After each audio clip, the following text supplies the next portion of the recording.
Some of you know that I practiced law here in Columbus for a number of years. And, as a lawyer, I had to keep records, you know, of all the cases that I had for a good while. And I kept those records because the client might need the information, and also I kept them to protect myself in case something went wrong. And here a while back, I was gathering up went through some of these old records and taking them back to the collection place back here, the waste paper collection place, to get rid of them. And I ran into a file of a client of mine named Charlie, of his third divorce from Beverly. That was the third time he'd been married. He hadn't been married to Beverly 3 times.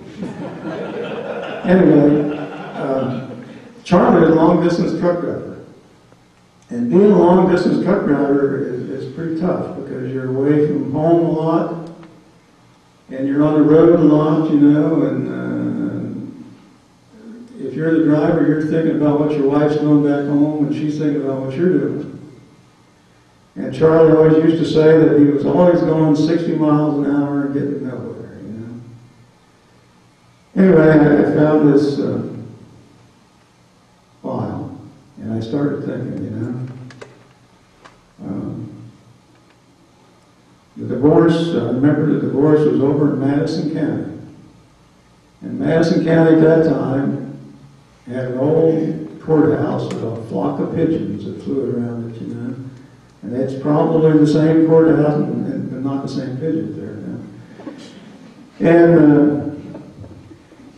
I remember when Charlie and I went over there, and it turned out that the judge was his wife Beverly's old boyfriend. And Charlie walked out of there, and the only thing he took with him was the clothes on his back and a safe driving trophy. And as we walked out down the hallway from the courtroom, I said, Charlie, all your trouble has been these 3 women. I said, do you really think it's been worth it? And Charlie sort of looked up at the sky, you know, looked around at the ceiling, looked around, and he said, yeah, he said, I think it has. So then we walked on out through the doors, front door, and one of those pigeons must have seen us, you know. Because one of them let go and just splattered the steps right in front of us, you know, but missed us. And I said, Charlie, I said, see, your luck's changed already.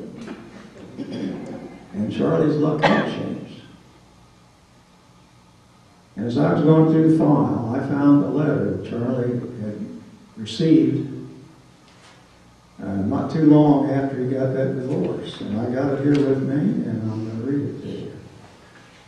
It said, Dear Charlie, I'm writing this letter, and it's from Beverly, that third wife that divorced him.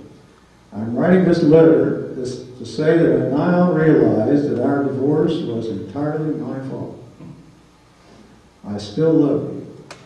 I want you to know that if I ever get the chance, I'll make it up to you by being the most perfect wife you could ever hope to have.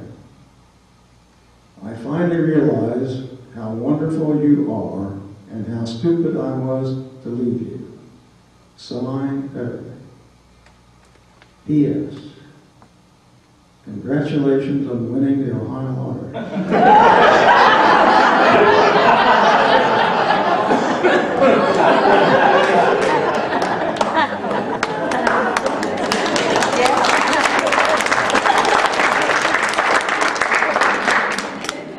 I thank you for your patience and your attention.